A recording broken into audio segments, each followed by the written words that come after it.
go. Oh, Okay. I love it. I love it. Happy New Year, ladies. Happy New Year. Happy New Year. New Year to you. It's a family business. In the room. There we go. I love it. Okay, a little safety in the action there.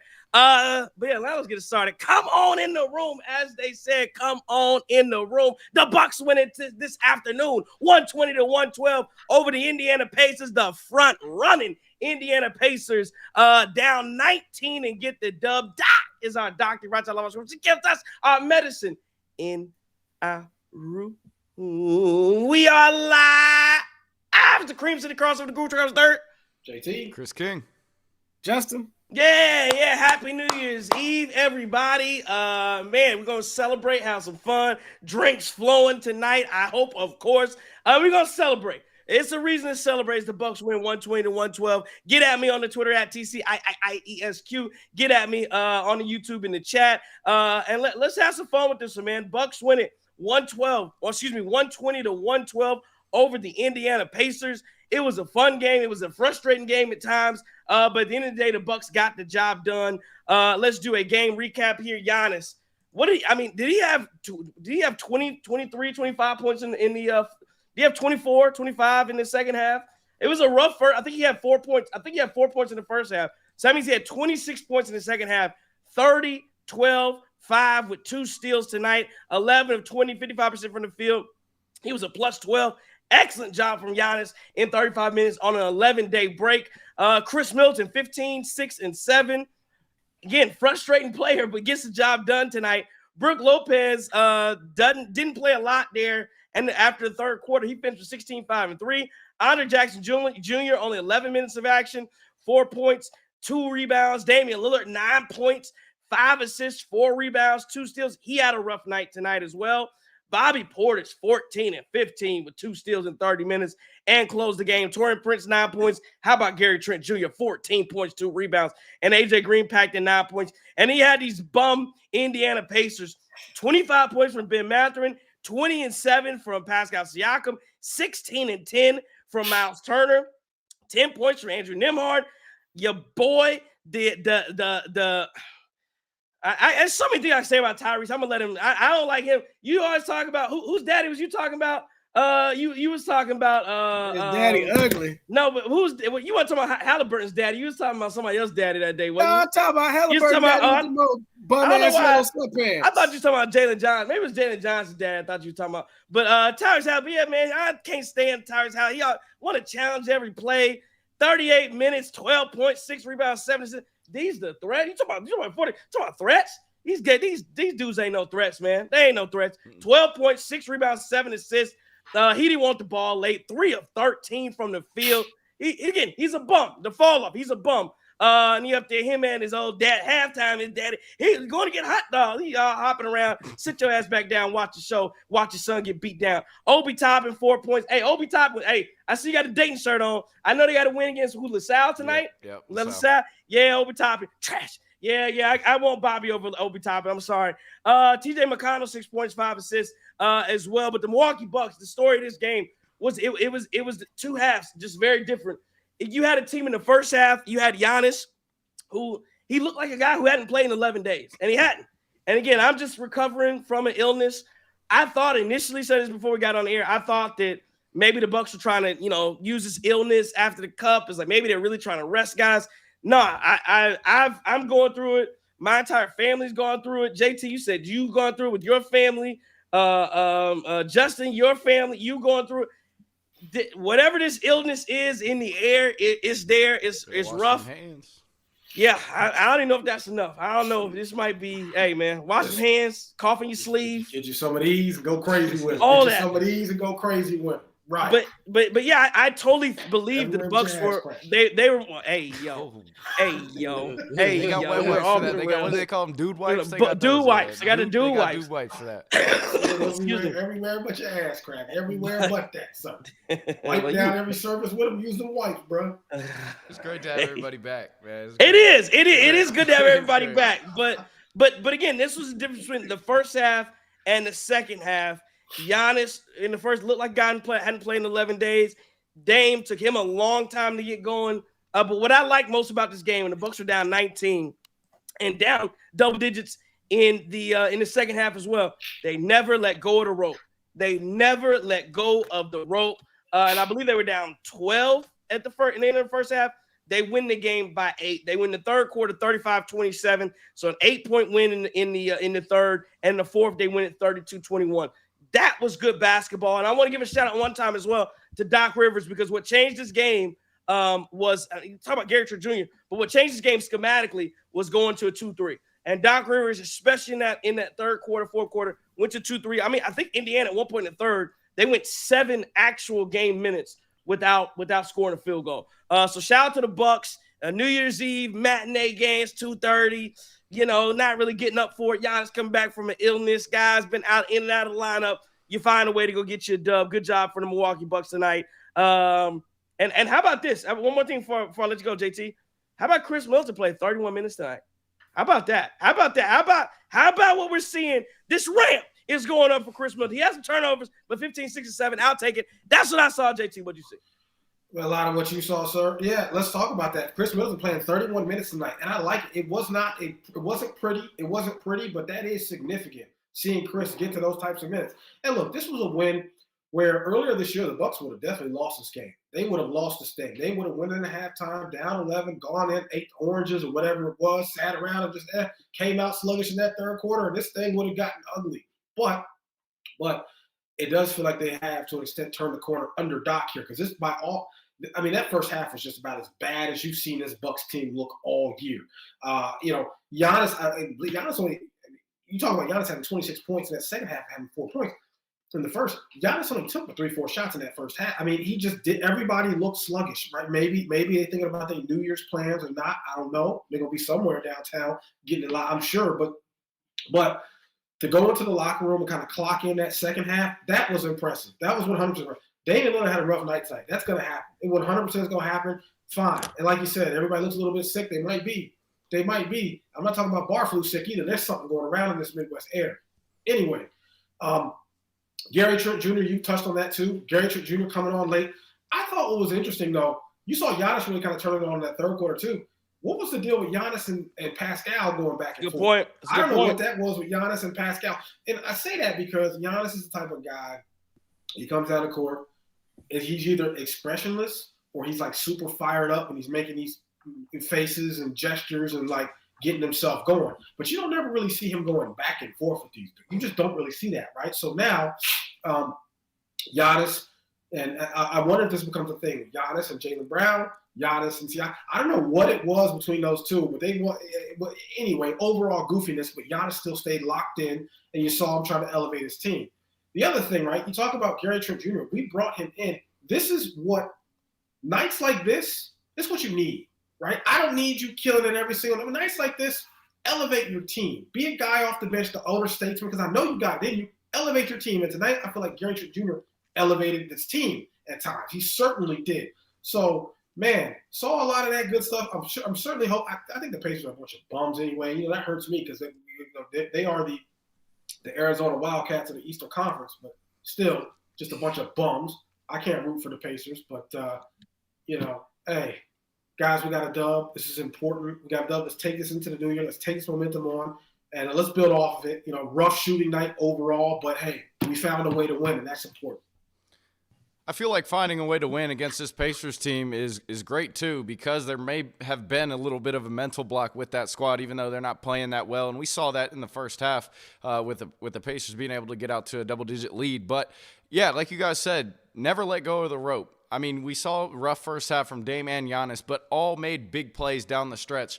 Even Dame with the big three down the stretch in the fourth. Like, they never lost confidence. They never thought that they were going to lose this game, and that's the most important part. And they looked great down the stretch. Like, I've always wanted to see how this team looked with Chris, with Dame, with Giannis in crunch time, because we didn't really get much of that last year. And they looked great tonight. And then you throw in Gary Trent Jr., who's knocking down clutch shots. And then you factor in, you talk about the 2-3 with Doc. But the challenge late game to overturn that one defensive foul call to an offensive foul. We get the ball back. Like, they were all locked in down the stretch tonight, and I thought that was really important for us fans to just see and for us to be confident in this team to be able to take care of. They're not a good team right now, but a good team on paper and a good team talent-wise. So, yeah, man, overall, just very impressed, very happy with this win, and good we were able to stop that little losing streak and get Giannis back. Yeah, it's always good when you can send the Halliburtons home to celebrate the New Year's Eve with a loss. That's my biggest takeaway of the game. But I caught a little bit of Bobby's post-game press conference, and he said the team just flat out, no pun intended, came out flat, right? Those 3 p.m. matinee starts are tough because he's mentioned you got to get out the bed and you got to start earlier and your body got to get going earlier. No excuses for it, though. But Bobby said the biggest difference between our first half and our second half was they started making shots in the second half. They had good looks in the first half, just didn't make them. Doc said that Giannis was struggling to find his rhythm in the beginning, and then he just became who we all know him to be, the Greek Freak.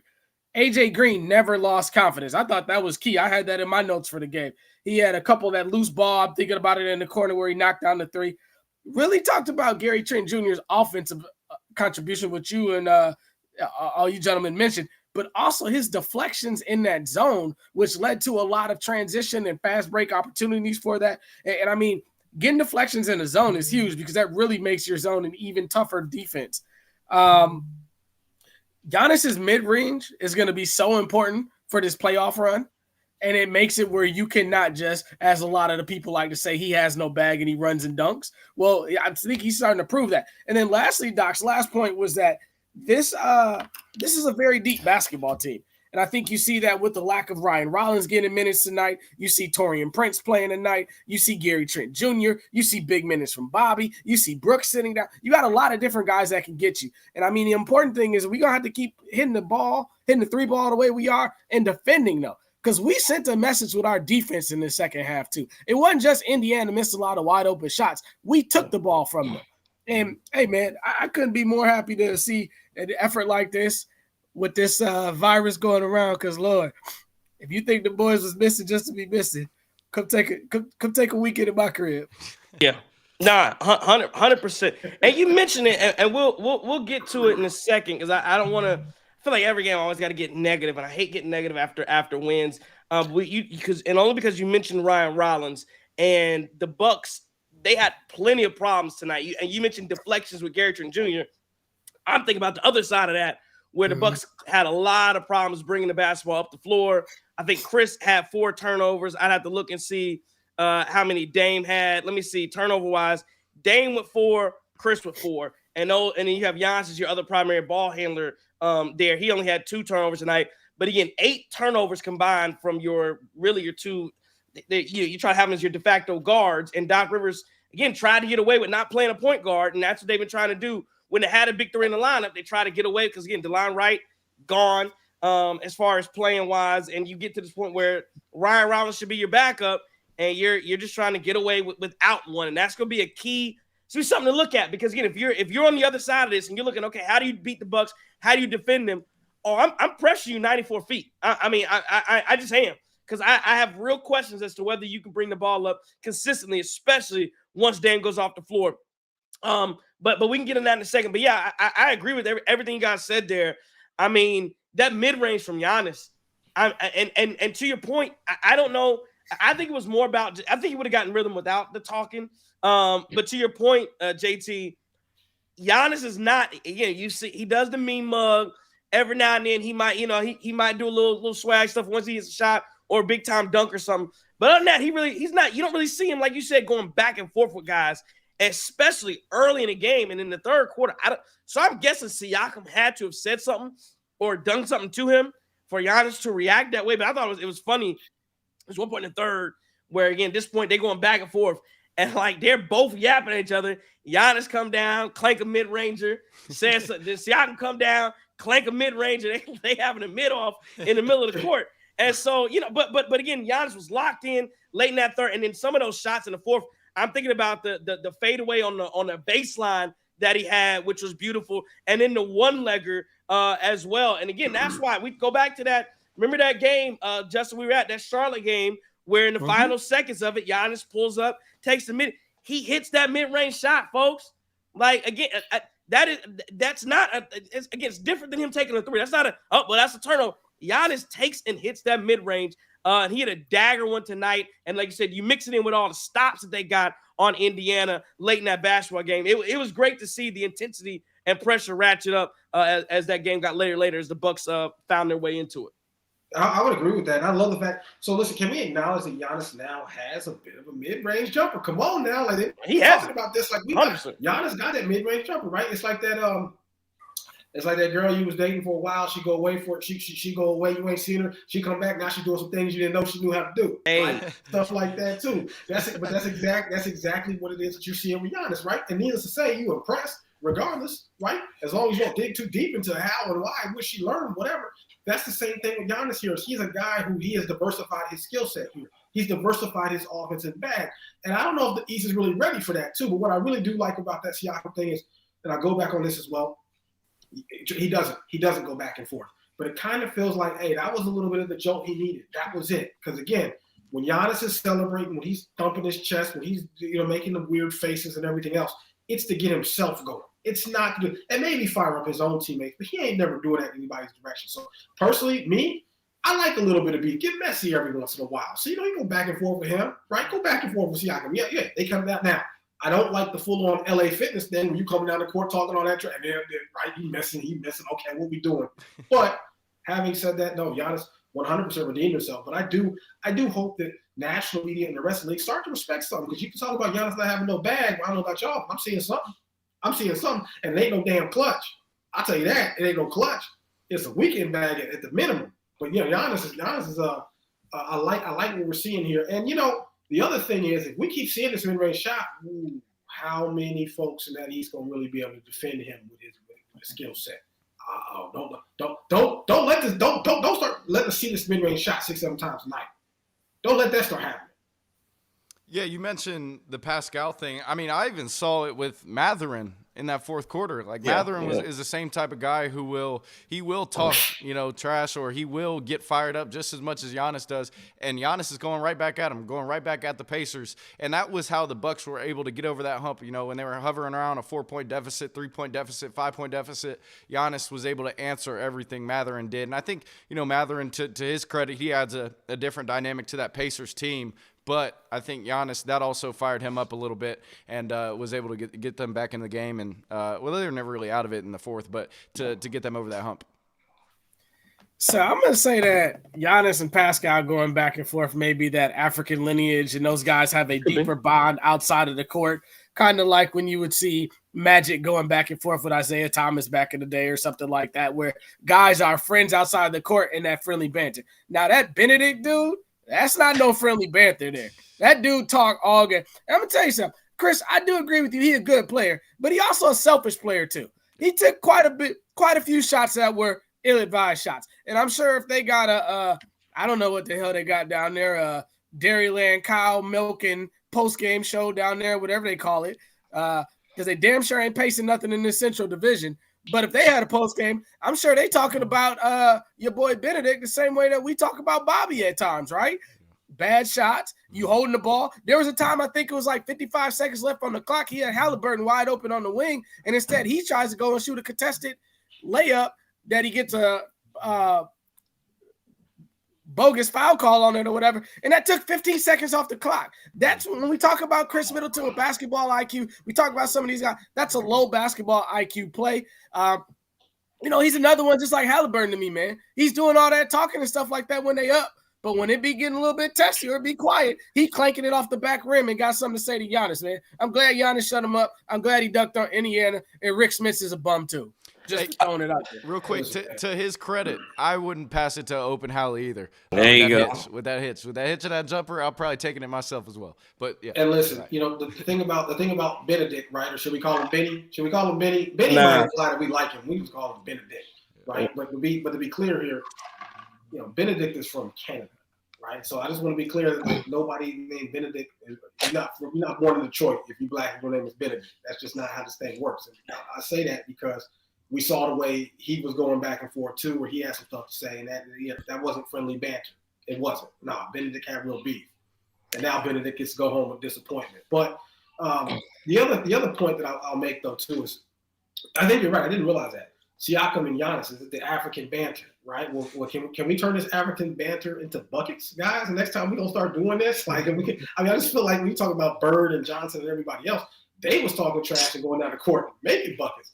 These two was going back and forth and missing left and right, but then it eventually turned into something. No, it absolutely turned into something. And like I said, Giannis 26 second half points there, and I think the fun part, Lags on the YouTube mention says.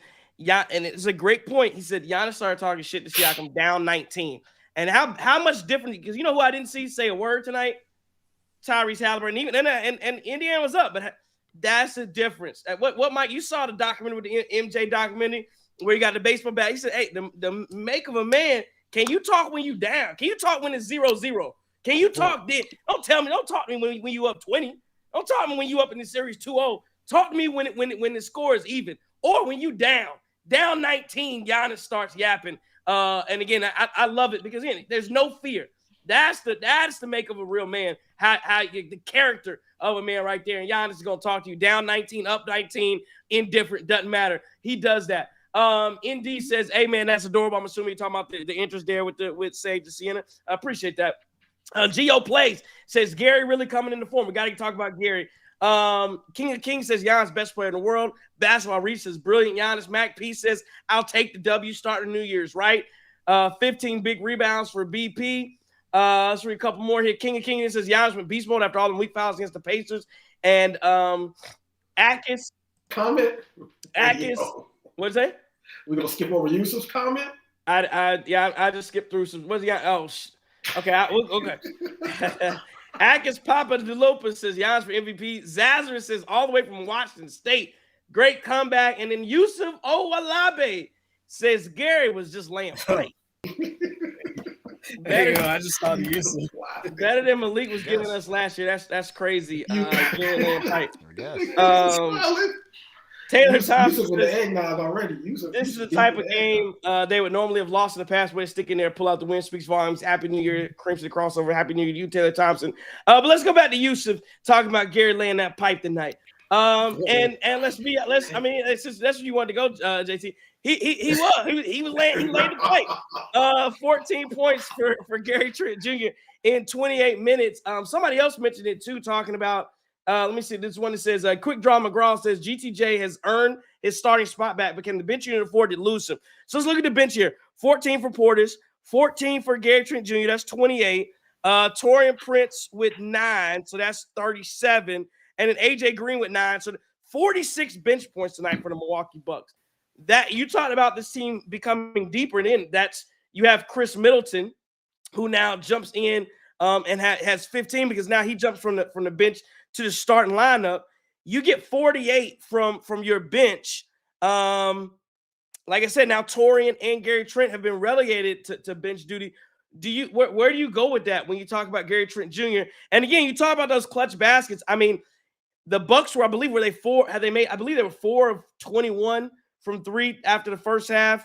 Gary Trent Jr., I think Lisa mentioned it, started the Bucks off hitting the big 3 in the second half. And then you talk about in the fourth quarter, some extremely clutch shots from Gary Trent Jr. Really, and again, he closed the game. Like I said, he made plays all over the court. Let's see what he finished from 3. 4 or 5 from 3 tonight. Gary Trent Jr. again, it had just been a night. He started to play much better throughout the last. I mean, really, ever since the first 2 weeks of the year, Gary Trent Jr. has become what the Bucks have wanted him to become. He's scoring off the dribble as well, but he can also hit that 3-point shot. What do you think about Gary Trent Jr. tonight? And then within his mark of, do you start him over Andre Jackson Jr., who only plays 12 minutes tonight? Okay, so what I think about it tonight, and I talked about this, I said they were sharp down the stretch, but he also provides like a different dynamic when you're in those clutch time situations, and maybe they are defending Chris really well. Maybe they are defending Dame really well or blocking Giannis off with that wall. But it was like that desperation heave from Gary Trent Jr. where it's just a one sidestep and then knock down a three. Like, that creates a whole different dynamic from what this Bucks team has been used to in the past, right? You know, maybe if it's Grayson Allen, maybe if it's Malik Beasley, they're not able to create as good as Gary Trent Jr. can off of the dribble. And I think you see some of that. And so a little bit of bailout there. In terms of Ajax, I mean, we talked about this, you know, with just how weird it's been with Ajax, right? Like, throwing him on against the Nets in that loss, you know, throwing him on Cam Johnson to start the game, and then he just, after they take him out, he's almost done for the night, right? Like, so that's been a little weird. But this does make me wonder, like, is he more comfortable off the bench? Is this the role that we want him in, that we might need him in to be successful? Because, right, like, Taurean Prince was the guy who gelled the best at the front part of the season when we were losing all those games out of the new additions. But now you see Gary Trent Jr. getting more comfortable, creating his own offense and knocking down shots and getting lost in some of these defenses to where he's able to free up some space and get open. Like, maybe this is the role that you need him in, just to provide an extra scoring punch off the bench. But I don't know. See, like, it's always tough when you think about what Ajax provides and what Gary Trent Jr. provides. It's two different things. So, that'll be a challenge for Doc and the staff. So with we lost off that team last year, Malik and Pat Beverly, right? Is that the two we lost in trade off? Yes. Yep. In trade off for Taurean Prince and Gary Trent Jr. I think right now, as many people that wanted to slam Horst at the beginning of the year when the guys were struggling, he looks like he's a man right now. Looks like one of the best. He made chicken salad out of chicken, you know what, man, and that is amazing. I don't think you move Gary Trent Jr. to the starting lineup. The reason why is I think that Ajax can come in and he can kind of set that tone defensively. What I need Ajax to do, though, is I need him to watch basketball tape of 91 for the Bulls, 10 for the Spurs, and 10 for the Detroit Pistons. I don't remember his Lakers or his Mavericks number, 70-something. But that guy found a way to create a niche for himself even when he wasn't an offensive factor. And I'm saying that to say, Ajax, we got to have every loose ball. You got to be shutting down their best defensive player or making it extremely tough and grabbing every rebound that you could possibly grab in order to stay in the starting lineup. But as long as you got a guy in the starting lineup like Brook, like Giannis, like Dame, like K-Mid, you don't necessarily need a bucket from him, but you need that other hard-nosed stuff, man. But Gary Trent Jr. has been absolutely impressive, and I think a lot of this goes back into play is what I said earlier out of the year. When you bring Chris Middleton back, guys will find their roles more, and a lot of these guys off this bench, you just mentioned the bench sports. And lastly, for me, it's not about if you start the game. I don't hold much credence into that, other than you get your name announced with the music and the pyrotechnics. It's all about who finishes the game. To me, that's the most important. But that's true. But also, again, it goes to the job that I think I have to give some credit to Doc Rivers for, because most teams, again, I'm just look at Indiana, 36, 31, 33, 31, 38. That's their starting minutes. Their starters, their five start. That's who you play. I mean, not all times you play them together. Obviously, you stagger some, but you know that's your group. That's what you, and I believe, if I'm not mistaken, Walker may have ended the game.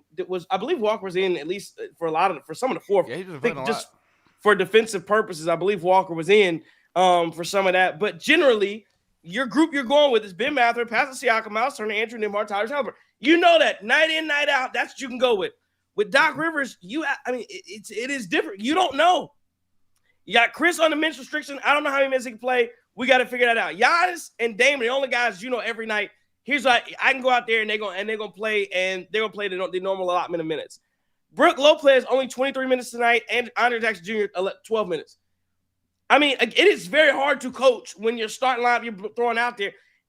Doc Rivers, again, you think what most coaches are able to do is I want my five best guys on the floor at all times, and I know who those five are generally every single night. Doc Rivers on a night-to-night base, that changes. Every single night, that changes. And sometimes it just changes for a lot of teams. Okay, well, maybe that changes based on matchup. Sometimes for the Bucks, no, it just changes based on how you play. From night to night, I don't know what type of player we're going to get. And again, I continue to give Bobby Portis some credit. And because we've talked, again, I'm an equal opportunity hater. I talk about guys when they play well. I talk about guys when they don't play well. Bobby Portis, for a large stretch of the season, did not play well. this has been the best, you know, I don't know if it's been 10, 11, 12 games that he's played for the Bucks this year where it has been more, he has been much more consistent. And like I said, he talked about it, hitting shots, especially like I said, that first quarter from the Milwaukee Bucks where the looks were there, they're missing shots. I thought when that first group went out and in the first quarter and the second group came in, the intensity died down defensively a little bit, but then Giannis came right back in and you had the lead. I think you're up 2 at the end of the first quarter. Those are the things. But it is very. I just had to give a lot of credit to Doc Rivers for the job he does, and I think I look on Twitter and all the time people are always bashing him. Hey, this idiot doesn't have this guy. He's not doing it. He's not doing. And I think again, it's one of those things where it's easy to armchair quarterback this thing and look around and say, "Oh, I would have put this guy in, put that guy in." But he has a very hard job because a lot of teams, a lot of players, what do they want? What do agents want? You want consistency. I want to go into the coach's office. I want to know I got 20 minutes coming to me every night. That's what you should know. Because I want to get these numbers and that. Because a lot of this stuff is backroom stuff where they're thinking about how many shots am I going to be able to get up? How can I do that? That's a thing. And most time you're able to get that stability. The Bucks are not able to do that. And Doc Rivers is having to manage all this stuff. And again, a night where Bobby Portis was 14, 15, 3 assists, 2 steals. He absolutely deserved 31 minutes tonight. I thought he did a really good job. Again, it took him 14 shots to get there. He's definitely pulling.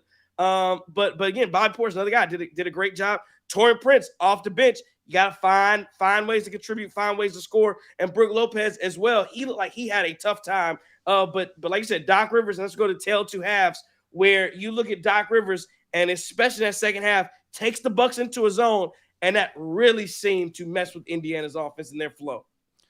Well, the coaching has certainly been a lot better from what we saw last year. And I think there's a little bit of, trying to get used to a new team, trying to get used to new guys, and then guys also missing time. But this year, he was forced to make adjustments all season after you start so poorly.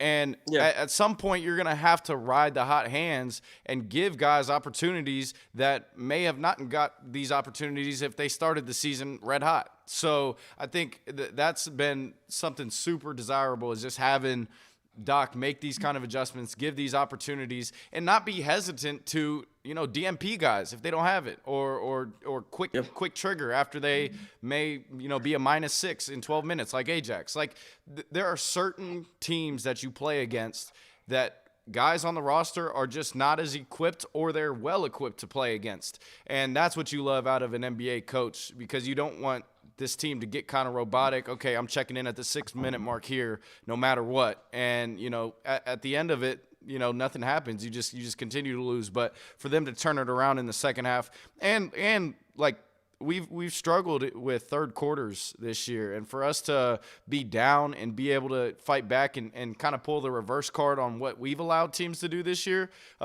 it shows that they at least had something to talk about at halftime. And so, I got to give credit to Doc. I think he's doing a great job so far, especially when you dug yourself in a big hole, and then now you've got kind of an identity of that's a big thing they were missing last year, but you've got an identity of what you want to play like and who you want to play.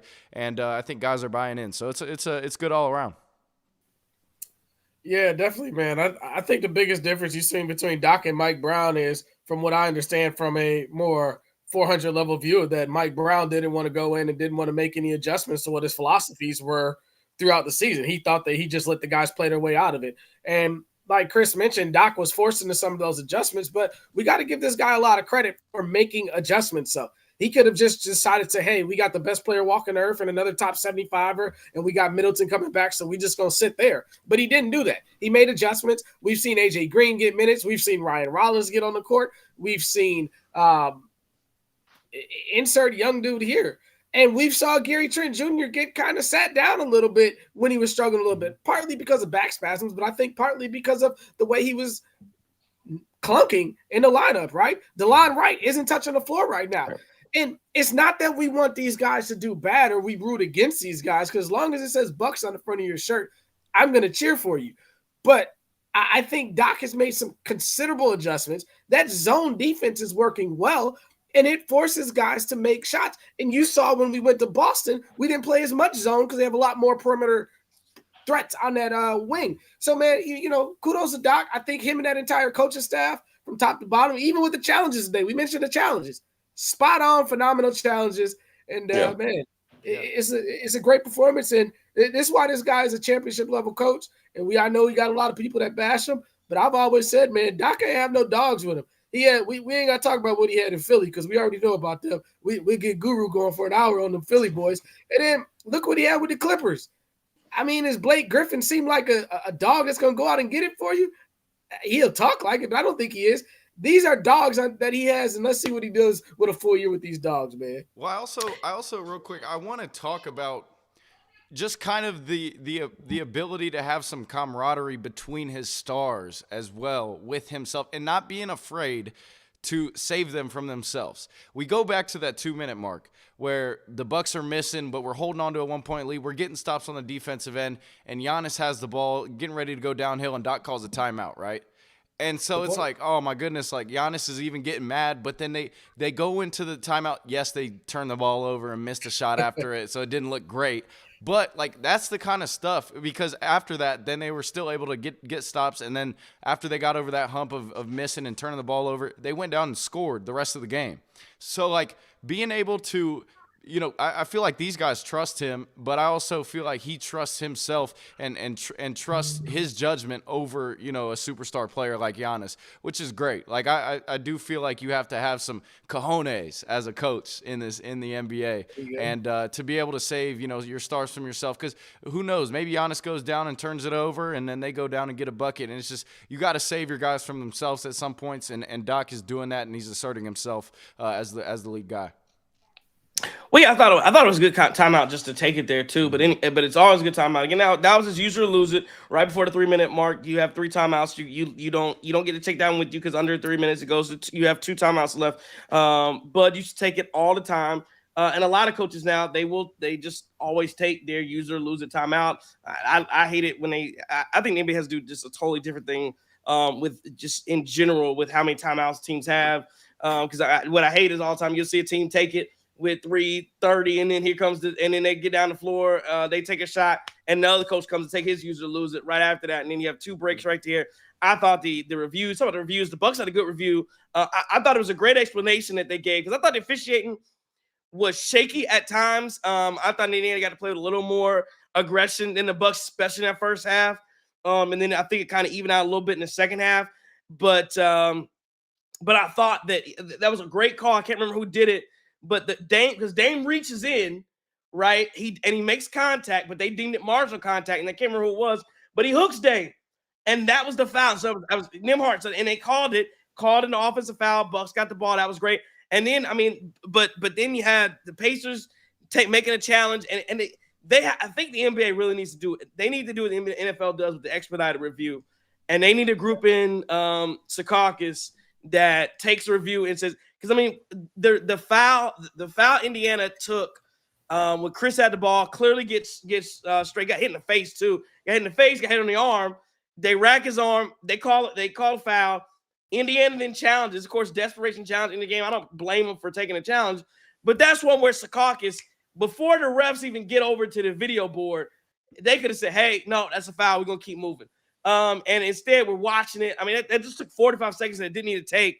And they end up changing the foul from one guy to another guy. But the replays got too much at the end of the game. And I think it takes away from a little bit from the momentum of a basketball game. But yeah, you're right. Just generally, Doc Rivers, he has had to do things that you don't necessarily want that coaches don't always have to do. And I asked you this before we keep moving. I know it's New Year's Eve, so I want to let everybody get to their respective celebrations. But I do want to ask you guys about Ryan Rollins. And where does he fit now? You see, he gets a DNP. Well, no, he played in the fourth for like 2. He played for I think he played for like 90 seconds. He got in. What does Doc Rivers do?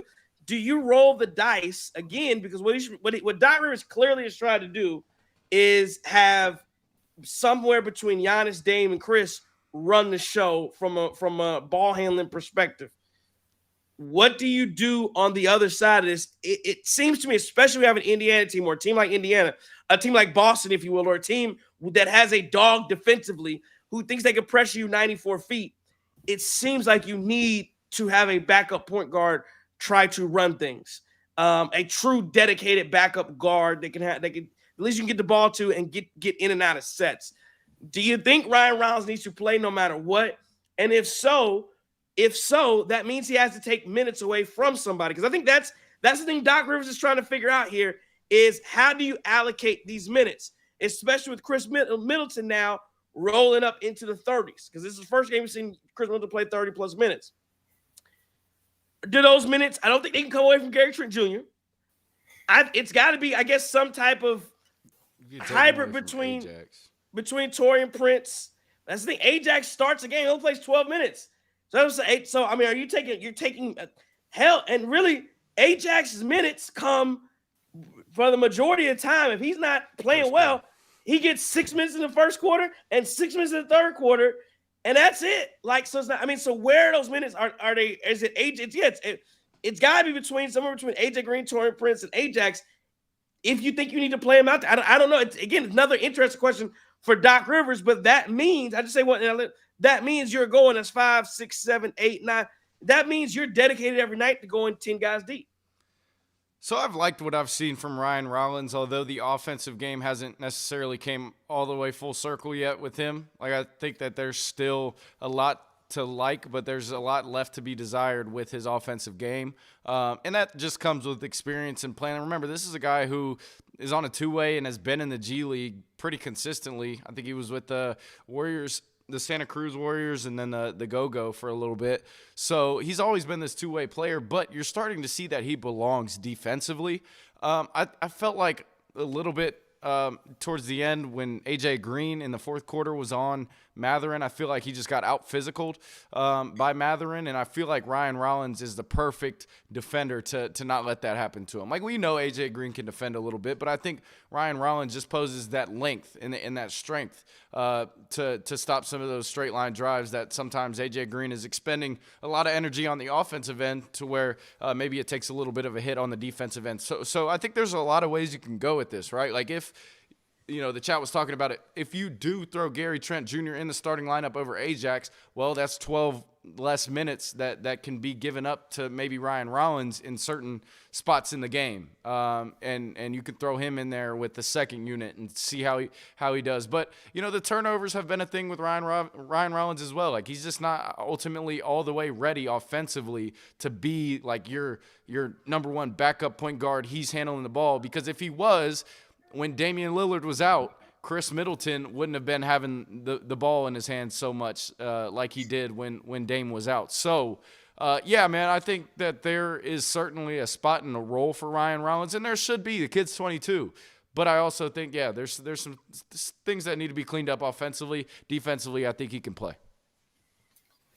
I mean, we mentioned that, like, the stocks the past couple games, like the steals and blocks. Like, come on now, he can be out there defensively.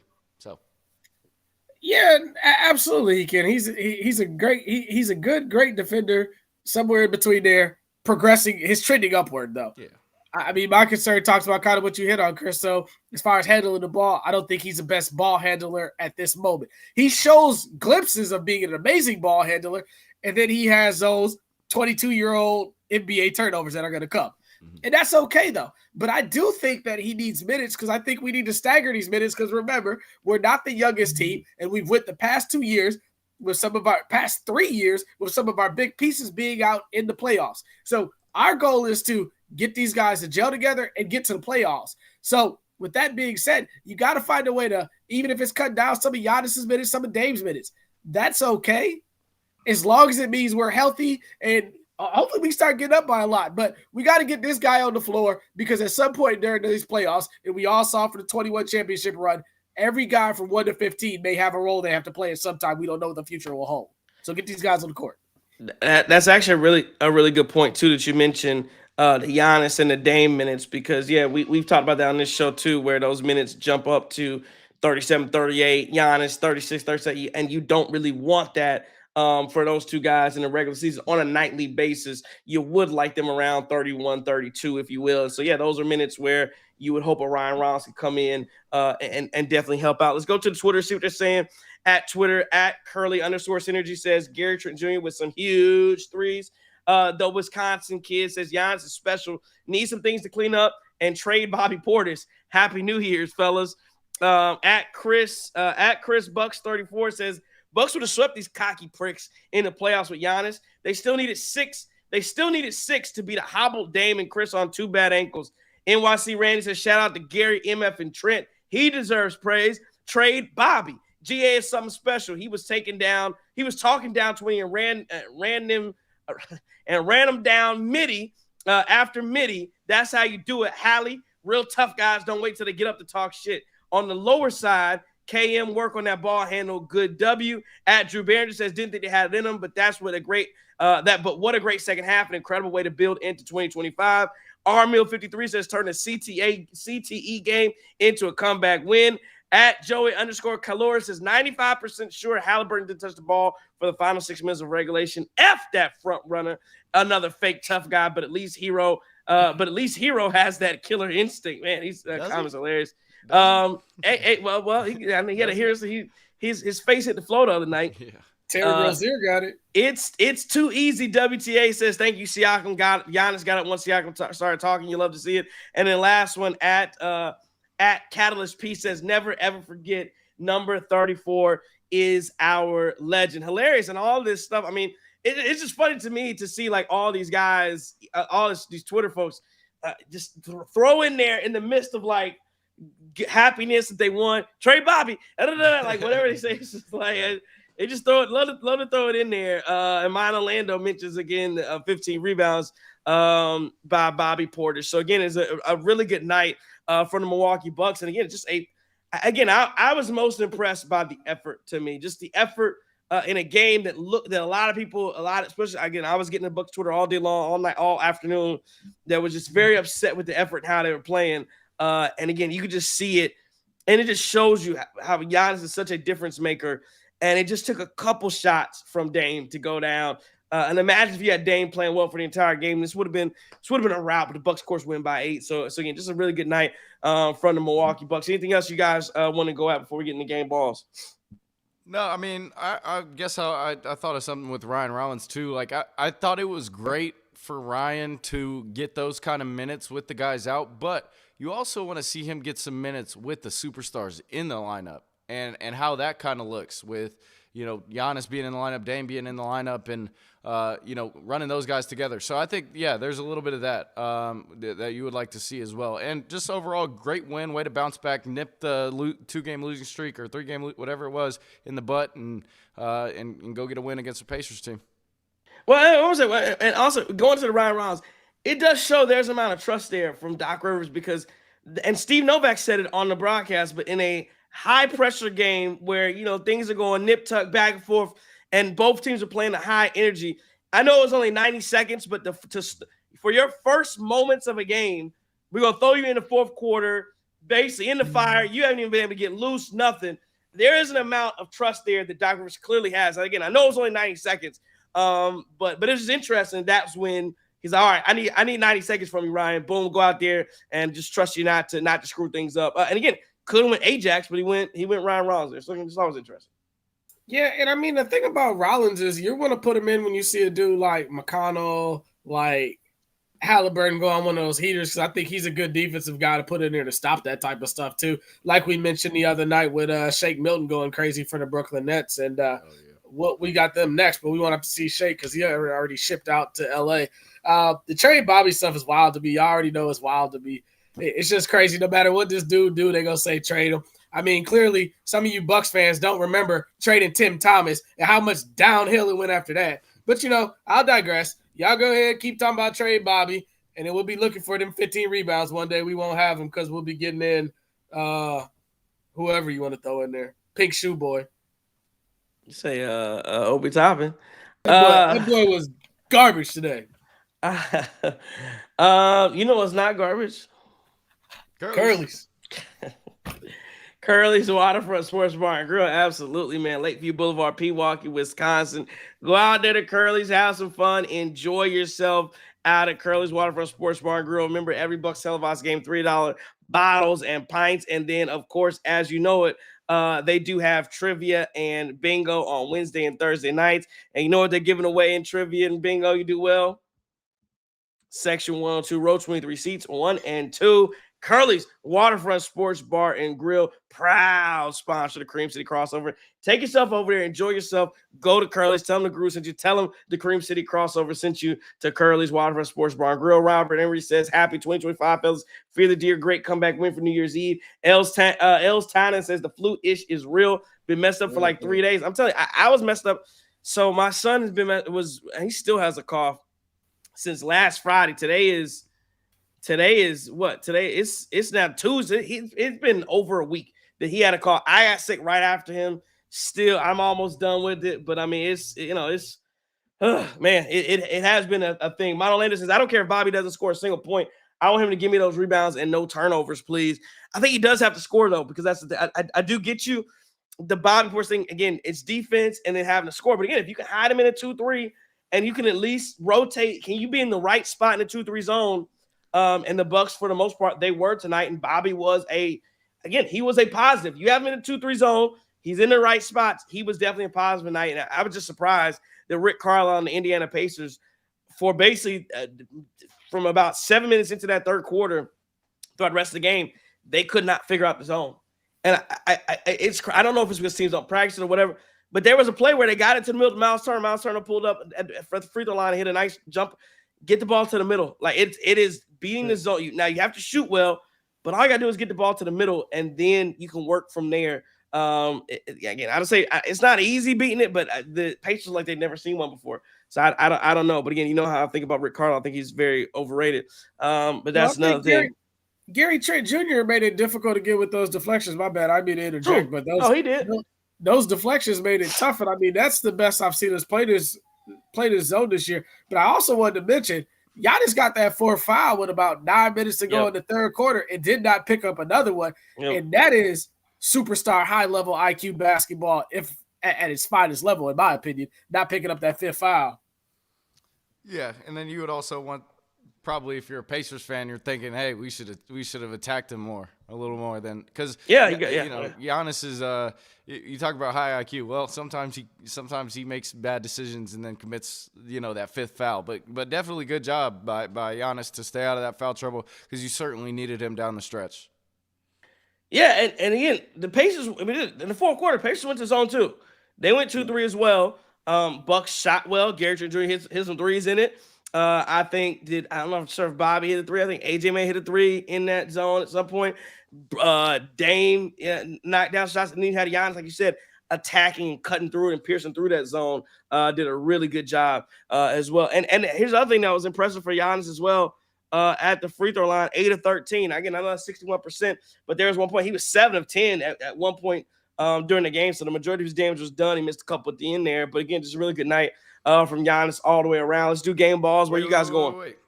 I got a question I want to pose to you guys, because I feel like this is, before we head to game balls, what does this game in particular say about this Bucks and Pacers kind of, just where do you think each team is after watching this game? Because I think that is a question that we could visit. Obviously, last year we had no Giannis in the playoffs, and we lose. They don't have Mathurin. He comes back.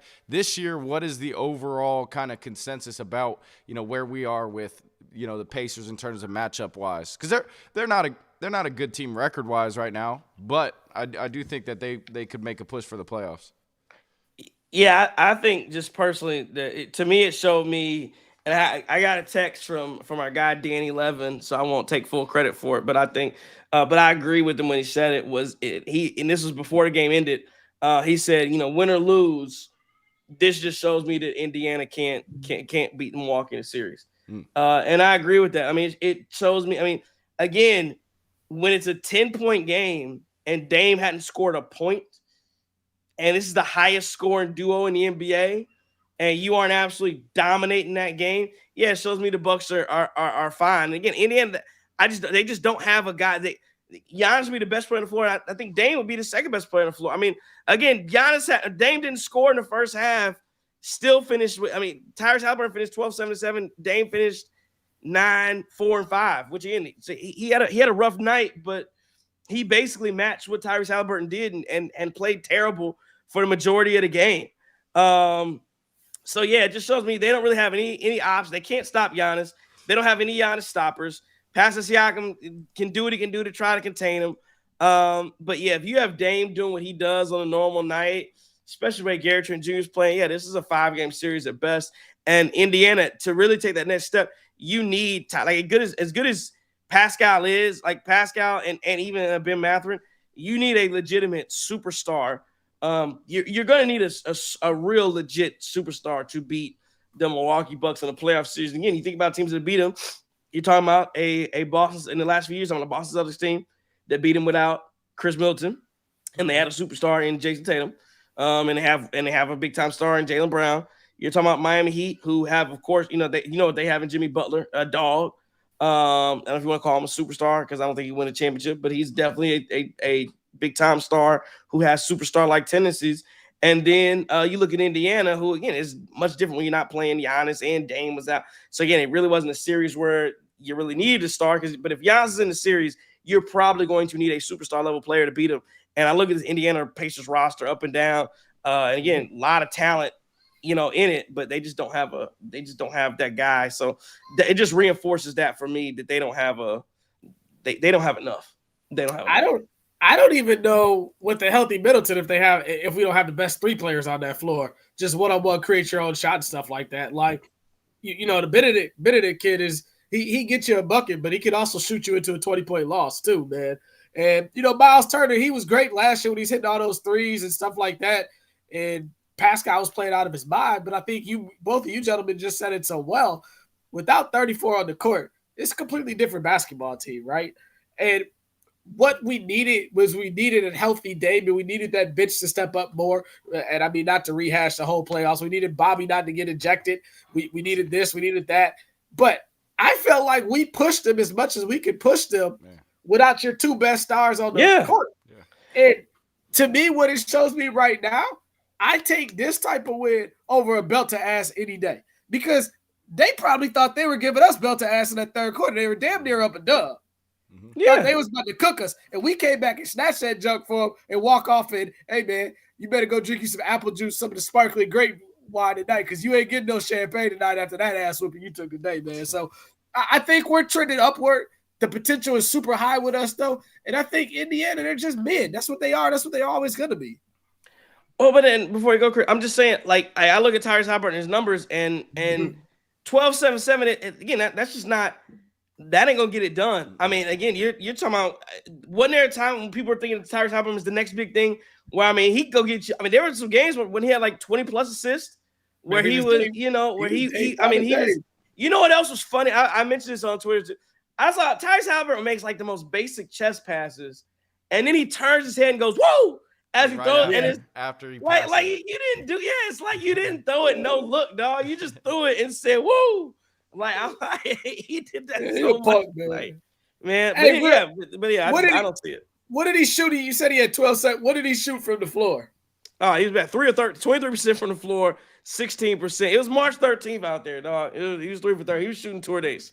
3 for 13. Nimhart was 4 14. So yeah, man, he was not good. Yeah, to get to 12 points on 13 shots, it was a very inefficient, bad night for Tyrese Halliburton. Well, and then I also believe like teams have kind of figured him out and what makes him so successful when it comes to guarding him and just pressuring him and making him score with a hand in his face, stuff like that. Like he's just not. I feel like his jumper is so slow getting into it that it's hard for him to even get some shots off that, a guy with a quick release like Gary Trent Jr. or a Dame has. So I think that poses a little bit of an issue in year 3 now for him? Year 3, year 4. So teams are adjusting. And then, like you guys said, look, we didn't have Giannis last year.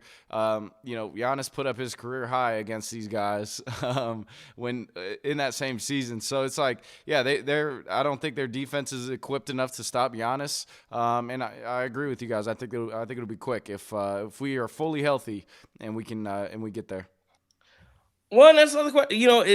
Has another question. Has Tyrese Halliburton reached a plateau where this is back to his 2021 numbers where he was 17 and 9 assists.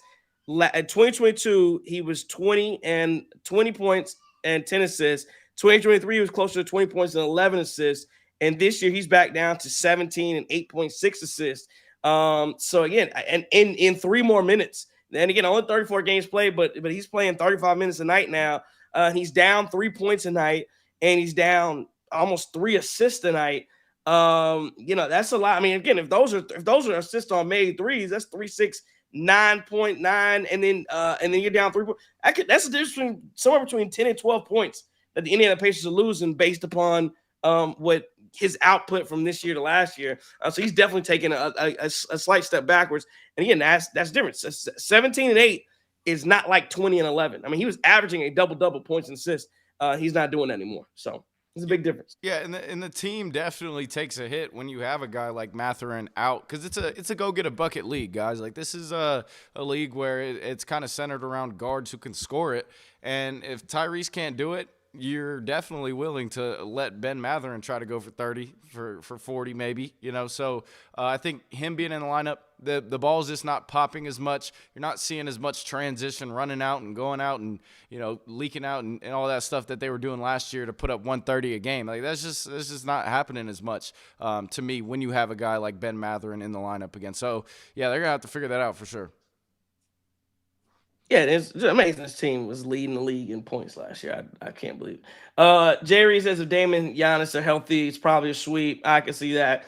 Will Lincoln says, what's good, guys? Love and respect. Happy New Year. Also love the huge win over the Indiana Fakers. Glad we balled out in the Bucks win. Welcome back, Trey. Appreciate it. Glad to be back. Always glad to be back. 120-112. Bucks beat the Pacers this afternoon. It's New Year's Eve. Everybody's getting excited, of course, getting to your festivities or whatever that you have going on. Let's roll it. Let's keep this thing rolling and go to game balls. I'll let you guys go first. Where are you going with the game balls? Yeah, it's Gary Trent Jr. for me. I think these threes at the end of the game really propelled the Milwaukee Bucks. I know we talked about the 3 that he hit at the beginning of the second half too.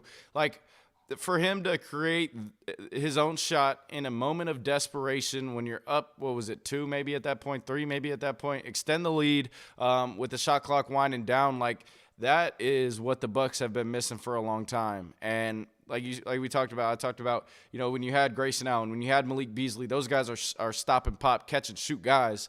But when you have a guy who can sidestep and knock down a 3 with the hand in his face at the buzzer of the shot clock, like, that adds a completely different dynamic to your late game heroics. And you've already got 3 really good great players, stars in this league for those moments. But to have another guy who can potentially hit some tough shots down the stretch, it just makes it all better. So Gary Trent Jr. gets my game ball. Yeah, I love it, man. And don't sleep on his float game either. That float game he has once he gets into that paint is pretty impressive to me too. Gary Trent is a way that I would have went. Me, I always got to cut my ball in half. So I'm going to give it to, Vic Antetokounmpo. Like, that's just big energy come back off that illness, man. I know the way that, we need to get some of that more date air because Chris the only one on the darn joint that ain't sick. But to come back off of that illness, and we saw the way that Dame came back against Chicago. There's no shot at Dame. I'm just saying, coming back from something like that and dominating the way that he did all facets of the game. I think me and Chris talked about it. One of the previous Creep City crossover post-game joints. There's certain points that with Giannis on that floor, he makes everybody defensively look better. And I think we saw that today. And then my other half just has to go to Glenn Doc Rivers, man. Hell of a job coaching today. Hell of a job coaching over these illness and this other stuff, man. And I just think you're doing a hell of a job, man. And I'm excited for the spring, man. Absolutely. Game ball for me. I probably would have went Gary Jr., but you went ahead and took that. I saw take Giannis 30, 12, and 5, 2 steals. Gary and Giannis again, 26 points in the second half. Big bounce back from one half to the second half. And so I thought again on 11, he hadn't played basketball in 11 days. Another thing I want to say about Milwaukee Bucks fans is, again, you got to be able to give Giannis some grace, man. He's such a good basketball player. Yeah, people just, he looks awful. And again, he wasn't playing well. We get it. But whenever you don't play basketball in 11 days, you miss 4 games. Yeah, you might come back be a little bit rusty. Like, it's okay. Give him a quarter. Give him a half. to get himself back right. Or maybe it just takes Pascal Siakam to talk to him. I don't know. He gets it right, gets it done in a 120, 112. My kids are going crazy in the background over here. But like it's a 6:50 post game show, so they ain't sleep yet. But yeah, man, the Bucks do what they need to do. Giannis does what he needs to do. 120 to 112. Let's see, a lot of NBA on today. The Bucks. Well, I guess okay. So the Celtics beat the Raptors 125 to 71. Okay, nothing else. That was real built to ass. And yeah, okay, nothing else has started yet. So okay, Spurs, Clippers tonight, Thunder, Wolves tonight, Lakers, Cavs tonight, and Grizzlies, Suns tonight. Penn State, Boise State will start up in about 45 minutes or so. I know Dayton beat LaSalle. Did you guys talk all about, or maybe this happened last time? Did you guys talk about the Tyler Hero getting thrown down to the floor? Happened the after. other night. Happened after? Yeah, man. What'd you guys think about who threw? Was that Amen Thompson? Yeah. Yep. Amen Thompson. 2-game suspension. And I think they got 1 game for your boy who jumped in there too. Not Dennis Schroeder. Rozier jumps in. Scary Terry jumps in. I'll say this, man. I think, and to his credit though, Tyler Hero was lighting them boys up. So I give him credit because he was lighting the boys up. I think he had like 28, 7, and 8, something like that in the game. Listen, man, when you in a fight, I think it's so hard because you don't know. You're in the NBA. This ain't nowhere else. And so you're thinking the other guy probably don't want to get suspended because 99.9% of the time, guys just run up in each other's face and they da-da-da-da-da. Just like, what was that? Nurk put his hand up. Who's that? Najee Marshall? Yeah. And thought he was going, listen, maybe this is what the NBA needed. I don't know. Talk about the ratings and all that stuff. They said, okay, we're going to bring back fight night then. But I think Tyler Hero, I'm going to give him a slight benefit of the doubt. I don't think he knew what was going. He clearly didn't know what was going to happen. I think he was expecting a lot of selling wolf tickets and, guys just barking. And Amen said, we get this 2-point takedown. And so he went Kurt Angle on him, gave him a little. I mean, I threw him like a rag doll though. But I said that's the Houston Rockets. That is what their team is. Like that's Dylan Brooks, that's Ime Udoka. Like that is they are a hard-nosed team. Didn't Fred VanVleet get ejected? I think right before that for bumping the official. He just got ejected right before that and point in the game. It's a hard-nosed basketball. I'll tell you that. Houston Rockets, they play a hard brand of basketball. So, they're an interesting team to watch. But if there's a team that will go out and not afraid to get suspensions and throw guys around, I'm not surprised Houston Rockets. And the only thing that was embarrassing was Tyler Hero after he got thrown down. Listen, if you ain't going to do nothing, just go sit down. He's sitting there hopping around like, sit down. Yeah, it was like they got thrown around. Sit down. It was like that major hold me back energy, right? Talks about. He's a lot of hold me back. He was actually had a clear lane. If he really wanted him, he could have got him, but instead he's backing up a couple feet after things got to it. So yeah, I mean, I actually did want to see Tyler Hero at some point, maybe get into it because he plays with a little bit of a competitive edge. We'll call it competitive edge and. He was not ready for the moment. And the crazy part is about the NBA, football, you can throw punches and you won't get hurt, right? You won't get hurt and you can throw people down. You won't get hurt. You got the pads on. Hockey is a whole different story. They get baseball, they big melees and stuff. The NBA it's bright lights on you. It's the bright lights. And if you're not able to show up, people are going to remember it. It's going to be on film for a long time. And Tyler Hero definitely, he's been hooping. I'll give it to him. Like, he's playing well. But that is going to be a blemish on his career in terms of how tough people take him as because that was a classic hip check. Kind of like me as a security guard, That's what I'm saying, that's how you throw him out the club. That's how you throw him out the club. Yep, exactly. No, I think it's all fun though. 2-game suspension probably warranted, but at the same time, it's definitely good for the sport. I mean, I don't want these guys doing full drop your gloves and go at it, but I mean, for there to be actually something other than hold me back, I think it's good for the NBA. Man, shout out to Whitnall High School, the Milwaukee legend Tyler Hero getting thrown around like that. Good God. So I'm cool with everything he did other than, I can't remember if it was you, Chris, or you, Trey, the hopping around after it was over, dog. Like, if you would have kept clapping and laughing and stuff like that, that would have even been cool with me. Because essentially you cooked him and you in his head and you got him ejected from the game. But, dog, like, listen, we've all been there before on a basketball court, on a football field, where, you know, it's some dudes that's going to bark and bark and bark and bark, but don't really have the hands for it. So if you don't have the hands for it, just be like Middleton. And I'm not saying Middleton doesn't have the hands, but if you notice, Middleton just goes up and down the court. He ain't focused on what you doing. Tyler, you getting into it. You getting back and forth with these dudes. You down there in the 305. You listen to all that Rick Ross and them boys. You think you bought it now. Homeboy, you not. And it's okay. You ain't got to be bodied. You just got to get buckets for me. So, hey, man, keep getting them buckets, Tyler. When it come to fighting, man, just tag in Terry. Because he threw that punch and he only got a game. He clocked that boy.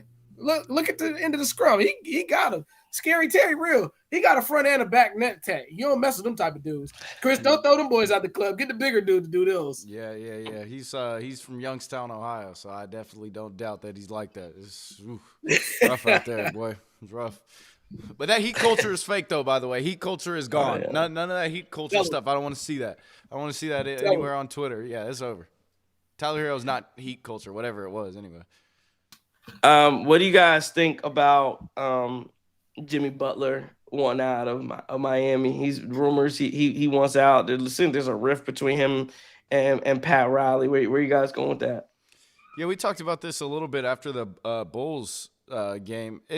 To me, it's like, okay, how many teams is this now that he's forced his way out of? So there is a common denominator in all of these situations. I'm not really sure if he's the guy to take a team over the hump. And, if he wants to team up with superstars, and probably the best team he's been on was that Philly team with everybody healthy, then maybe he wants to get back to that because he knows he can't win one, being the lead guy. Yeah, I just think it's funny that it's happening to Miami, man. I'm glad that it's happened to Miami. I think it's hilarious. I mean, some of that Miami media is some of the biggest drivers of this Giannis wants out of here and all this other stuff. So it's kind of funny, man. You know, you stepped on that broom now to hit you in cojones. That was a word, right? And you get what you deserve, man. Like, hey, but think about this Miami team, man. I think you still got to watch them. They're kind of like the San Francisco 49ers of football. And maybe your Philadelphia Phillies of baseball, one of those teams that get around, and if they get in that postseason, they can really cause a problem for you. But, hey, I'm all for the turmoil and the dysfunction down there. Trade him. But he's going to have to understand, like Chris said, it's happened at a lot of different teams, and you're not 25, and you can't go and beat the big cat in the Minnesota Timberwolves with the B team anymore. You're not that guy anymore. You're an older guy now. You're mid-30s. So you got to pace yourself and understand your role as you digress in this career as well, man. It's interesting, all the stuff going down in Sacramento, whether or not they would potentially do, you saw Mike Brown. Of course, like you guys talked about Mike Brown being fired. And I thought it was just Bush League, how they did him on his way to the airport. Was a coach of the year 2 years ago. Just insane to think about how that went down. But could you see a scenario? I don't think Jimmy Butler want to do this, but if you're Sacramento, have you gone as far as you can go with a De'Aaron Fox? That's the question. When you talk about Sacramento, can you win a championship with De'Aaron Fox as your best player? I don't think you can. Would you to get him off the books quicker? Could you trade a De'Aaron Fox to Miami and bring in Jimmy Butler? And even though I don't think you do anything with Jimmy Butler out there, but at least he's 35. I don't know how many years he has left. He can't have as many as De'Aaron Fox. Maybe at least you can get off of that deal quicker. And if you're Sacramento, is it time to just start? I don't know what you do if you're Sacramento. I really don't know. I don't know where you go head coach. I don't know. I don't see this getting any better. And then another thing, I mentioned with De'Aaron Fox and other guys, I think he made a Twitter comment as well saying that he didn't have anything to do with it or whatever. But again, I'll say it's the same thing for Giannis, say it's for other guys. If you're the star player in whatever city and your coach is fired, and when you say, "Oh, I don't have anything to do with it," if you don't care that your coach is getting fired, that is just like you getting him fired. Like If you don't have any pushback on, because they and nobody's firing coaches without at least, hey, how you feel about it? And if you go and say, hell no, that ain't happening. So the same thing with Giannis. Like Giannis was okay with Adrian Griffin getting fired. Like he didn't go in there and be like, yo, no, if y'all fire him, trade me. No. So don't sit there and act like, hey, I didn't have anything to do with it. No, you did. You were complicit in it. But yeah, I don't know where they go Sacramento wise, and I don't know where Jimmy Butler goes, and I don't know where the Heat go because I don't think. Again, you can monitor. Again, we're monitoring guys. You can monitor guys all you want. If you're not bringing them in, you got the Heat. They lost out. They keep losing out on Giannis. They lost out on Dame. They're not getting any of these big name targets to come in. And again, who's coming in to play with a 35-year-old Jimmy Butler anyway? Like I don't see it. And again, it doesn't make. I mean, I look at Philly. Like you said, he's asked that a couple times. He was in Philly. You would have thought they were going to get it done. They couldn't get it done. I don't know. I think it's just again a lot of big issues out of both of those squads though. But anyway, I digress. Yeah, I mean, for me in Sacramento, I felt like you had the perfect opportunity to kind of build on a decent year last year, and you went and got DeMar DeRozan. Like I felt like that's where you kind of messed it up a little bit. I like DeMar. I think he's a good player. I think he's a great player in this league. But in terms of what you're trying to do and what your identity DeMar, is, like it just doesn't really fit as much as I think it felt like a really forced move. If anything, you traded for the wrong guy on that team. Maybe you go get Zach LaVine. And then that team looks a little better. But, I mean, like, I feel like they traded for an older DeMar DeRozan, and now you're just kind of stuck because it doesn't really work that well. And in terms of, DeMar kind of needs the ball in his hands to be successful, so does De'Aaron Fox. De'Aaron Fox is one of the fastest guys in the league, pick-and-roll guy. Like, they have a thing going with him and Sabonis, but the pieces, like, that's why Keegan Murray has been so good there because he can just sit in the corner and wait for, the kick out, knock down threes, and go defend, right? Like, I think they needed more of those pieces, and then they just went and, hey, DeMar's a big name. Let's go grab him. We're going to win. Nah, it doesn't really work like that. Hey, you mentioned Chris. It's such a bad fit. Like DeMar DeRozan is such a bad fit in Sacramento. Think about their offense prior to this year. It's a lot of De'Aaron Fox, a lot of space around it. And think about Chicago Bulls offense. It's a lot of ISO ball, or at least it was with DeMar DeRozan and Zach LaVine. That is, like you said, it's kind of like a square thing trying to fit in a circle. Yeah, you know what I'm saying. Yeah, it didn't work. It's a bad move. But yeah, sorry. Go ahead. Well, no, and that's what I was going to allude to as well. He slows down the pace of play for those guys. They were young and gun and got up and down the court, and now you got to bring it back to him, hit him at the elbow. He's going to hold the ball for 12 seconds and then maybe pass it around and stuff like that. You got a young Malik Monk running up and down the court, jumping over everybody possible. I just think the Sacramento Kings are a joke, man. And the way they did that entire thing, I mean, you couldn't have said it better. Bringing in DeRozan, LaVine would have been a better option. At this point now, I mean, I don't know who Miami would want from Sacramento to go down there. Does Fox and does Bam get it done together? I think that's a good team that could compete in the East as far as outside of the play-in bubble. But are they good enough to go over that next level? I don't think so. I think you're going to need to bring a two-guard too, because Terry Rozier's better days are behind him. That's his best claim to fame is calling Eric Bledsoe Drew Bledsoe and wearing a Drew Bledsoe jersey to the playoff game the next series after that. Yeah. I don't know. Sacramento, they're a joke. Hey, man, Jimmy, if you want to get a ring, you can have the nastiest seat. You just come sit on the end of the bench for us. And when we get one of them Wisconsin Herd blowout leads, we'll go ahead and let you on the court then, man. But I think you had a last look around issue you wanted to get at about the Pacers and the Bulls, or you got Pacers, you got Bulls, you got Celtics. I just curious who you guys feel like our rival is, man. Like, who's the team that we hate the most that we just can't stand that team when we look on the schedule? We're circling them. That's a really good question, and it's funny because it goes back to a bigger point in the NFL. And when I think about the NFL, I think again your rivals are typically always your division rivals, but of course the NBA, that rivalry, those divisions don't really mean anything. And then you see the Pacers, what they did last year. I think the Pacers had kind of kept. I think it was I think rivalries in the NBA are a little different. They're more year to year. versus these long-standing things. Like, I mean, maybe for I don't know. It's so again, you could have said there's a little rivalry with Miami for a little bit. Yeah. I think you could have argued that. I think you could probably argue there's a little bit of a rivalry with Boston. I think it works better if you see him every year. We haven't seen him in a couple years in the playoffs. Although I could see that argument. I think it's also tough to have rivalries because again, every night it's not like guys aren't. You say circling. Guys, who knows who's gonna be in the lineup when they play Boston for each team? So it's not even like, oh, no, I gotta play. We playing Boston tonight. Oh yeah, I'm in there. Guys don't even think like that. So yeah, who's your? I mean, but again, Indiana's not as good as they were. So I think that Indiana had a chance, but they're not as good as they were anymore. I don't know that. I mean, if I had to like say like who is the Bucks' biggest rival, Chicago stunk forever. So the Bucks have been beating them down. You know, I would probably, at least Cleveland's a little bit better this year. But I would, talk about division. But I guess I'd probably go Boston. Like if there's because I guess I don't really. Again, of course, I want the Bucks to win, but I'm thinking of it like if the Bucks didn't win a title, who would I also not want to win a title? And if I had to think that way, I definitely don't want Boston to win. I'd rather anybody else probably, but Boston. It's funny. I really don't want Philly to win one either. I don't even think it's really like the Bucks haven't had a series against Philly, and I don't want Philly. I don't know what it is. I don't want, maybe it's because I don't like Embiid like that. I don't want. It's fun. I don't want some of these guys to even be on the same level as Giannis.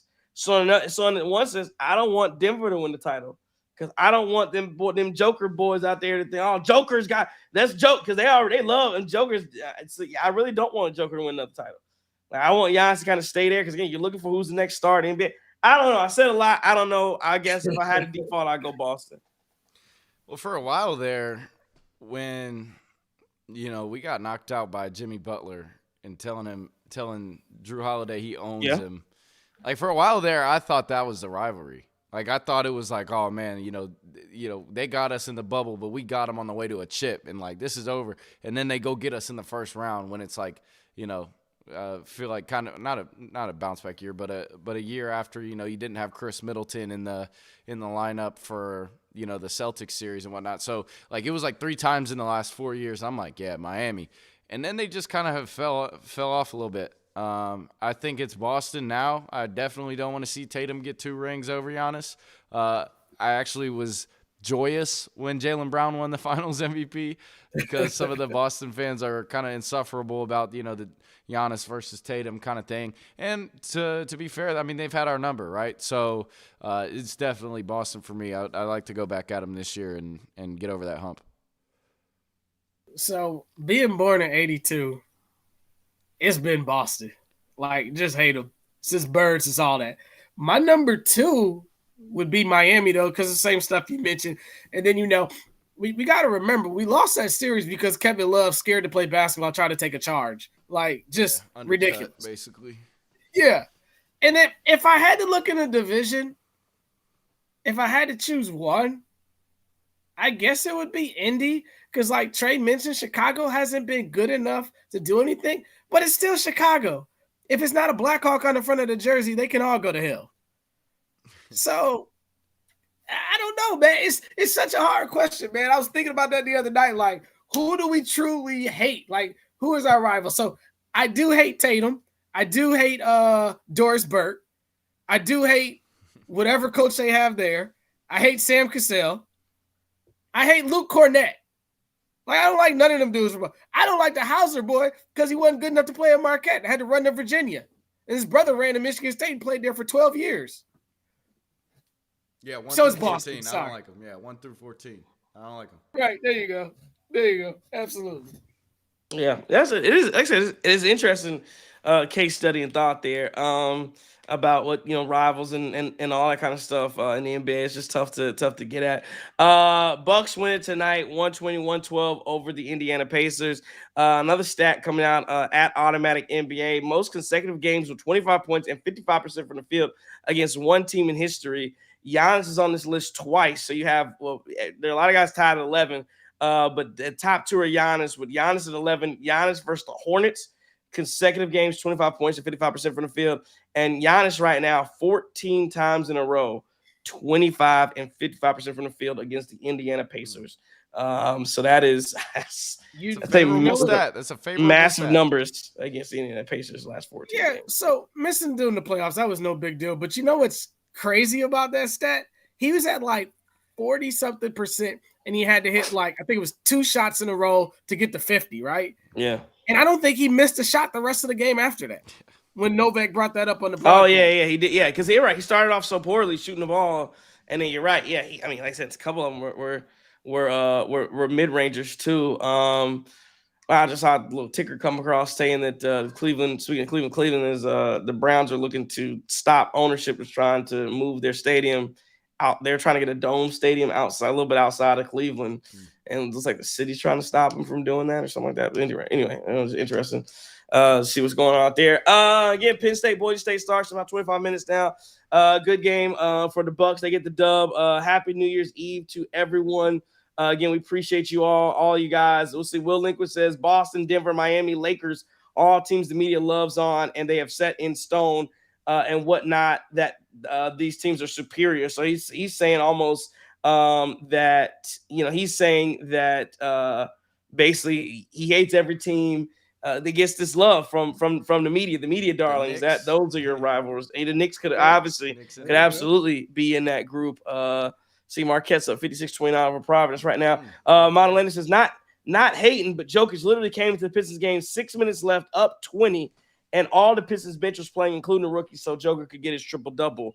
That doesn't surprise me at all. Mike Malone is always meticulous about trying to get Joker his numbers, so that does not surprise me that they that they would do something like that. Yeah, man, it's been a heck of a ride, heck of a 2024. That's what I wanted to do actually before we close out of here. Any predictions for the year for 2025? This does not have to be basketball related. This could be anything. I set the record with telling everybody, and I hit this. We'll do this on T's and Q's maybe next show, even though it's a little past New Year. We'll do this. But we do this every year where we predict something's gonna happen in 2025. And I remember one of my predictions was that Lizzo would lose weight, and she's gotten on the Ozempic, and she started to lose. So I've been hitting. Do you have? I got to think of something. I really don't have. Do you have any 2025 predictions? Do you think that what do you think? Bring out your crystal ball. It's new year, 2025. What do you have? Or should we table this so you guys can think of some for the next show? And we can get your 2025 predictions. Do you have anything? No, yeah, I got some. Dayton's going to the Final Four. Okay. Let's see. Bucks win the NBA Finals. I mean, if I had to think about it, yeah, I could probably come up with something. But no, okay. I do think the Bucks have a chance at this, and we want to definitely appreciate everybody who's been following us for this calendar year, and hopefully we take this into the new year with, hey, keep winning basketball games, gel. And then let's get this thing rolling and get out of that first round so we can have endless post-game shows and maybe a champagne party after the Bucks win it. There we go. So hopefully, yeah, I guess that'll be my prediction. I think the Bucks – and if you are a betting person, I mean, the odds could not be better right now to take the Milwaukee Bucks, right? Like, like that, it's you can win a lot of money if you took the Bucks, which I don't know why we're so underrated. Like I think this team could win it all, but yeah, I mean that's my prediction. Bucks win it. So I say that if I had to do a prediction, Aaron Rodgers will suit up in another jersey next year, and it'll be a lot closer to Green Bay. Okay. I think baseball wise, the New York Mets will not win the World Series since they're dropping all that money. And then basketball-wise, I'll keep it away from the Bucks since Chris took that one for the Bucks and he got it. The Charlotte Hornets will be welcome back to the NBA playoffs this year in the play-in tournament. Oh, I don't know about that one. I don't know about that one at all. Bryce Young, comeback player of the year? What do you think? I mean, he played well this year, so. Nah, he ain't played. Nah, comeback player of the year. But yeah, next year. You talking about now? If you want to talk about the Carolina Panthers getting themselves back into the playoffs next year, I could definitely see that. But yeah, I'm gonna table this so we can come back with some good. In January 2nd, the Bucks play the Nets, and maybe see if JT's back and we can do some predictions. I gotta think of some good ones. I gotta think of something that I can Yeah, that can because we might really need to scratch that Hornets one. Yeeks. really hit on. Yeah, I don't know if you've seen the Hornets lately, but yeah, it's rough out there. Want to thank sponsors for the year, of course, Curly's Waterfront Sports Bar and Grill. Take yourselves out there. Will Liquid says 25. Can you guys do a meet and greet soon? Would be dope to meet you all. Told you, come out. We were all in Dayton, Ohio. You should have came. We wanted to see everybody in Dayton, Ohio. We were there for Dayton Marquette. Okay. That's not the biggest, attraction. Well, still, we were there. We were there. But how about we go out to Milwaukee at some point and I say maybe we do Deer District meetup, something like that. Whatever we we got to do do, let's do it. I say we do it. 25. Let's make that happen. Somewhere in the Deer District. So yeah, let's work on that. Oh, and then we got to figure out. Do we need to redraw for the Bobby Porter's sign? Because the 8x10, it's got to go somewhere. Yeah, I don't know what's happening. How about we do this? We give J Frame 419 one more opportunity to get in touch with us. We are all over. We're on Twitter. Obviously we're on YouTube and stuff like that. Instagram, we got it, even though it's not really in use. But let's give him one more shot. J-Frame 419. What is it? Yeah. J-Frame 419. J-Frame 419. You won the poster, man. Come on in the room, get your poster. We want to send it to you. And if not, we will have to do another drawing to see, since he did not claim his prize. So we'll work on that. Get that out to you guys in the new year. Again, want to appreciate everybody could have been in the world, but you're here with us. Celebrate your New Year's Eve successfully. Just don't drink and drive. I know you're going to drink or whatever you do. Don't drink and drive tonight. It's always a deadly year. You always hear about these accidents on New Year's Eve and into the wee hours of the morning on January 1st. So hopefully everybody's okay. Bucks Nets, January the 2nd. That's 8 p.m. Eastern start, 7 p.m. Central. So let's start the new. You finish the new year. You finish out 2024 right. Let's get into the new year. You lost to the Nets. Let's go ahead and beat this team. They're not that good. Giannis or Dame, whoever's in the lineup, go ahead and beat them. Giannis has missed 7 games. So he can only miss 17 for the award. So he is. He's got 10 more games that he can miss, but he's tracking right now to not get an award this year. If you just go by how many games he's played and how many games the Bucks have left, so he's got to make some decisions about whether he wants to be in an MVP run and those type of things. But yeah, man, it has been fun. We're gonna continue to have some fun. We got some big things in store for you. 2025 Bucks win at 121-12 over the Indiana Pacers. Let's see. Do I have anything else I wanted to get at? I don't think so. I don't think so at all. So again, tell a friend to tell a friend and tell another friend about the Cream City crossover. Hit the like button, hit the follow button, all those things. We appreciate them. They really help us out.